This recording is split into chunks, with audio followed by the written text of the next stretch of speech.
Baik, selanjutnya yaitu kita akan memasuki bagian problem atau opportunity. Yang pertama ada konteks, yaitu era digital dengan perubahan cepat dalam teknologi dan kebutuhan pasar kerja. Yang kedua, meningkatnya kebutuhan akan pembelajaran sepanjang hayat.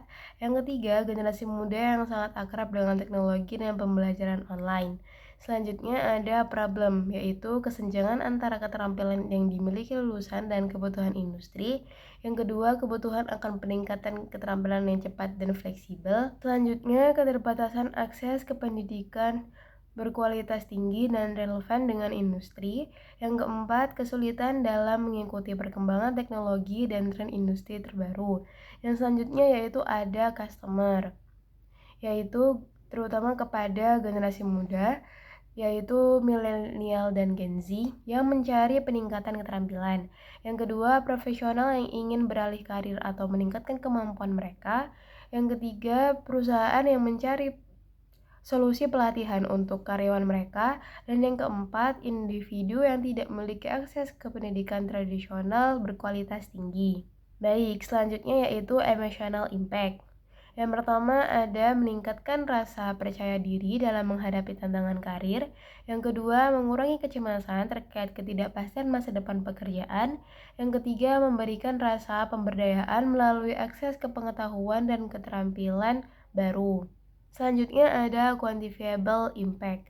Yang pertama yaitu peningkatan tingkat employability lulusan. Yang kedua, pengurangan waktu yang dibutuhkan untuk mendapatkan keterampilan baru, misalnya dari bulan menjadi minggu. Lalu ada peningkatan pendapatan rata-rata lulusan setelah menyelesaikan kursus. Dan yang terakhir, peningkatan produktivitas karyawan dan mengikuti program pelatihan. Lalu ada alternatif. Yang pertama yaitu pendidikan formal tradisional atau seperti universitas dan sekolah vokasi. Lalu ada bootcamp offline. Lalu platform MOOC atau Massive Open Online Courses yang sudah ada. Selanjutnya pelatihan internal perusahaan dan belajar mandiri melalui buku atau sumber online gratis. Baik, selanjutnya kita memasuki bagian alternatif shortcomings. Yang pertama yaitu pendidikan formal tradisional. Yang dimana pendidikan formal tradisional ini memiliki kekurangan yaitu memakan waktu yang lama atau bisa beberapa tahun. Lalu yang kedua, biaya yang tinggi dan kurikulum mungkin tidak selalu up to date dengan kebutuhan industri. Yang kedua yaitu ada bootcamp offline. Kekurangannya di sini yaitu terbatas secara geografis, lalu biaya tinggi untuk akomodasi dan transportasi, dan jadwal yang tidak fleksibel. Selanjutnya ada platform OOC yang sudah ada. Yang pertama, tingkat penyelesaian khususnya rendah, lalu kurangnya personalisasi, dan interaksi terbatas dengan instruktur dan sesama peserta. Lalu selanjutnya yaitu ada pelatihan internal perusahaan. Memiliki kekurangan yaitu terbatas pada karyawan perusahaan tersebut, lalu mungkin tidak mencakup keterampilan di luar kebutuhan langsung perusahaan, dan biaya tinggi untuk pengembangan dan pelaksanaan program. Selanjutnya yaitu ada belajar mandiri. Memiliki kekurangan yaitu kurangnya struktur dan bimbingan, lalu tidak ada pengakuan atau sertifikasi resmi, dan membutuhkan motivasi dan disiplin diri yang tinggi. Baik, selanjutnya kita akan memasuki bagian problem interviews and survey results. Nah, di sini kami menggunakan media kuesioner yaitu Gform untuk membagikan kuesioner tersebut kepada teman-teman melalui sosial media. Nah, di sini kami mendapatkan sekitar 90 orang responden dari hasil kuesioner tersebut. Nah, dari hasil kuesioner tersebut dapat disimpulkan bahwa terdapat 80% dari mereka yang setuju bahwa ada sebuah masalah dan ada sebuah solusi yang harus dipecahkan. Lalu dari hasil kuesioner tersebut juga sekitar 90 orang yang membutuhkan solusi baru, dan sekitar 20% dari 90 orang tersebut yaitu sekitar 18 orang yang mengatakan tidak membutuhkan solusi. Baik, selanjutnya di sini saya akan membacakan hasil interview dari G-Form yang sudah kami sebarkan ke teman-teman melalui media sosial. Nah, yang pertama yaitu tentang tingkat pendidikan tertinggi. Dari hasil survei yang kami bagikan, terdapat sekitar 51,1% dari 90 orang responden yang menjawab bahwa mereka berprofesi sebagai atau sebagai pelajar.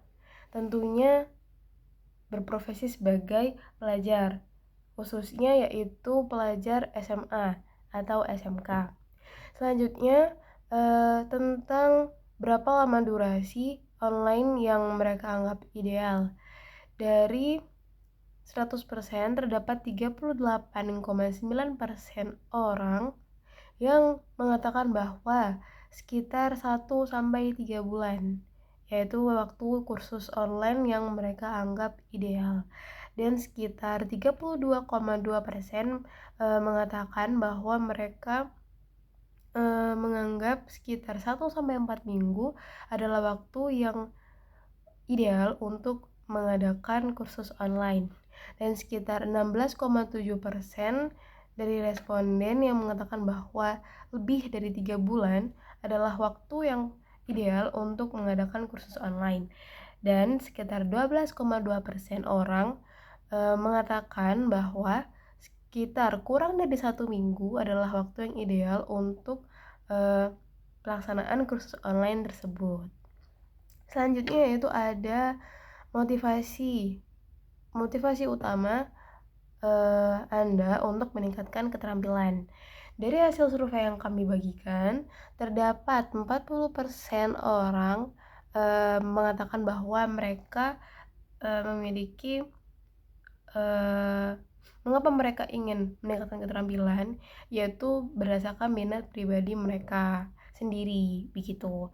Lalu ada sekitar 51,1% mengatakan bahwa motivasi utama mereka untuk meningkatkan keterampilan adalah karena ingin kemajuan dari karir mereka. Lalu selanjutnya mengenai jenis kelamin. Dari hasil survei yang kami bagikan, yaitu terdapat 68,9% di mana yang mengisi kuesioner ini adalah mayoritas perempuan dan sekitar 31,1% yaitu laki-laki. Lalu selanjutnya yaitu platform apa yang sering mereka gunakan untuk meningkatkan keterampilan mereka. Dari hasil survei yang kami bagikan, terdapat 30% responden yang menjawab bahwa mereka menggunakan skill academy. Lalu sekitar 10% dari responden menjawab bahwa mereka menggunakan aplikasi platform yaitu Ruang Guru, dan sekitar 10% dari responden yang mereka tidak menggunakan platform khusus online gitu. Selanjutnya yaitu mengenai berapa biaya bulanan yang mereka anggap wajar untuk layanan pembelajaran online berkualitas tinggi. Sekitar 58,9% orang yang mengatakan bahwa sekitar 100.000 sampai 300.000 adalah biaya yang wajar yang akan dikeluarkan untuk pembelajaran online berkualitas tinggi. Lalu sekitar 22,2% orang mengatakan bahwa sekitar 300.000 sampai 500.000 rupiah adalah biaya bulanan yang wajar untuk dikeluarkan untuk membiayai pembelajaran online berkualitas tinggi. Lalu sekitar 11,1% responden menjawab bahwa kurang dari 100.000 adalah biaya ideal yang dapat dikeluarkan untuk layanan pembelajaran online berkualitas tinggi. Lalu sekitar 7,8% dari responden yang menjawab bahwa lebih dari 500.000 adalah biaya yang dianggap wajar untuk layanan pembelajaran online berkualitas tinggi. Selanjutnya yaitu terdapat seberapa tertarikkah para responden setelah membaca mengenai deskripsi singkat tentang skill search ini. yaitu di mana skill search ini adalah platform pembelajaran online yang menawarkan untuk keterampilan masa depan dengan teknologi AI dan VR. Nah, dari kuesioner yang sudah kami bagikan, dari hasil tersebut dapat disimpulkan bahwa sekitar 27,8% orang merasa sangat tertarik dengan adanya platform skill search ini. Begitu. Lalu sekitar 24,4% responden mengatakan bahwa mereka cukup tertarik dengan adanya platform skill search ini. Lalu sekitar 8,9% responden mengatakan bahwa mereka tertarik dengan adanya platform skill search ini. Lalu sekitar 24,4% responden mengatakan bahwa mereka cukup tertarik dengan adanya platform skill search ini. Lalu sekitar 8,9% responden mengatakan bahwa mereka tertarik dengan adanya platform skill search ini. Dan sekitar lalu mengenai apakah responden pernah mengikuti kursus online sebelumnya, jawabannya yaitu dari hasil kuesioner yang sudah kami bagikan, yaitu terdapat 36,7% dari responden mengatakan mereka tidak pernah mengikuti kursus online sebelumnya, dan sekitar 63,3% dari responden menjawab bahwa mereka pernah mengikuti kursus online sebelumnya. Lalu selanjutnya yaitu mengenai seberapa pentingkah fitur-fitur berikut dalam platform pembelajaran online bagi Anda. Yang pertama yaitu ada kursus berbasis video interaktif, lalu simulasi berbasis VR, lalu mentoring one-on-one dengan profesional industri, selanjutnya ada sertifikasi yang diakui industri, dan lalu ada pembelajaran adaptif berbasis AI, dan yang terakhir proyek praktis dunia nyata. Dari hasil kuesioner yang sudah kami bagikan, yaitu terdapat 32,2% mengatakan bahwa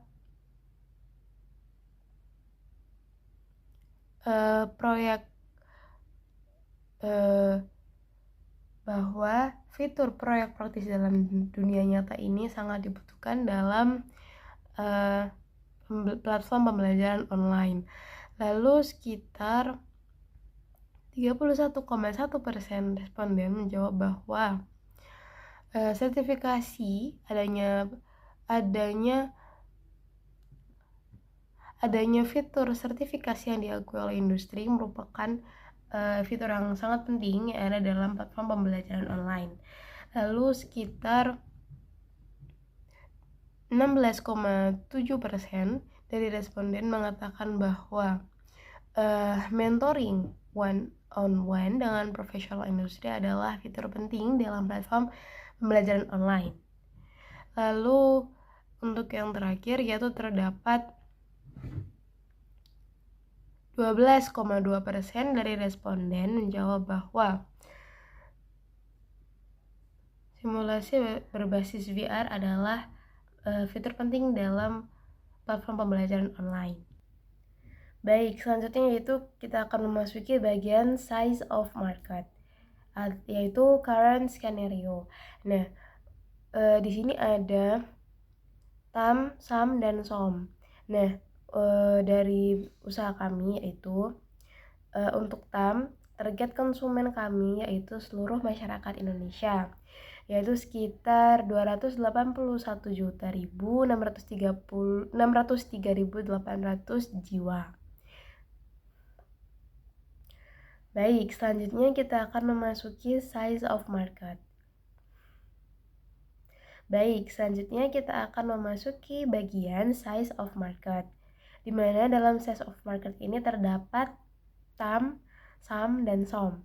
Nah, dari usaha kami menentukan yaitu untuk TAM yaitu target konsumen kami adalah seluruh masyarakat Indonesia, yaitu sekitar 281 juta jiwa.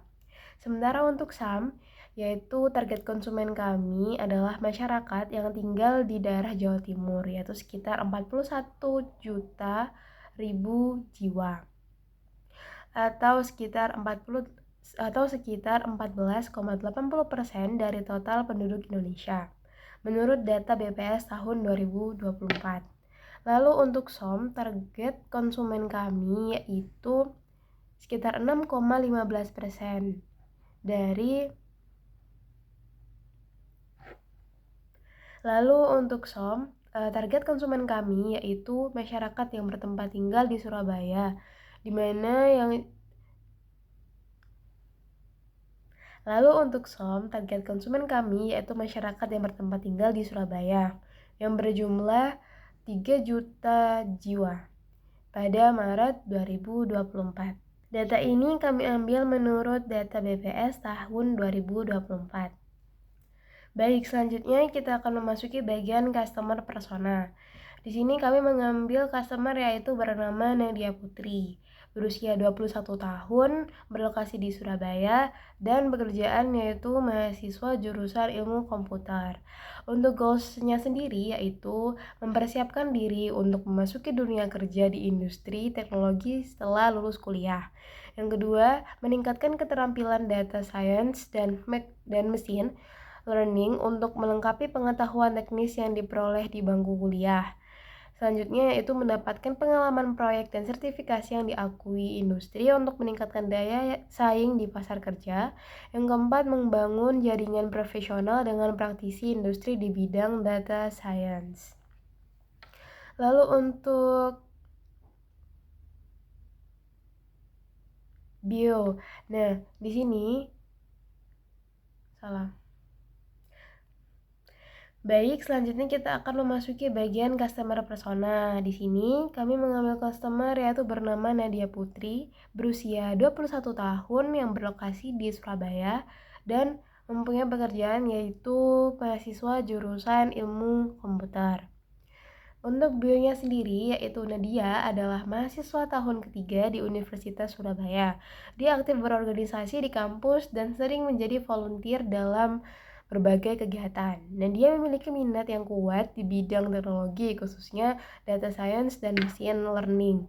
Meskipun mengikuti kurikulum program studi ilmu komputer, dia merasa masih ada banyak keterampilan praktis yang belum diajarkan di kelasnya. Lalu untuk goalsnya sendiri yaitu mempersiapkan diri untuk memasuki dunia kerja di industri teknologi setelah lulus kuliah. Lalu meningkatkan keterampilan data science dan machine learning untuk melengkapi pengetahuan teknis yang diperoleh di bangku kuliah. Selanjutnya, mendapatkan pengalaman proyek dan sertifikasi yang diakui industri dan meningkatkan daya saing di pasar kerja. Dan yang terakhir, membangun jaringan profesional dengan praktisi industri di bidang data science. Lalu untuk frustasinya sendiri atau frustrations yaitu yang pertama, kurikulum universitas yang dirasa kurang up to date dengan perkembangan terbaru di industri teknologi. Yang kedua, kesulitan mengatur waktu antara kuliah, organisasi kampus, dan pengembangan keterampilan tambahan. Lalu kurangnya pengalaman praktis dan proyek nyata yang dibutuhkan untuk mempersiapkan diri menjadi profesional di bidang data science. Dan yang terakhir, ketidakpastian mengenai spesialisasi karir yang akan diambil setelah lulus kuliah.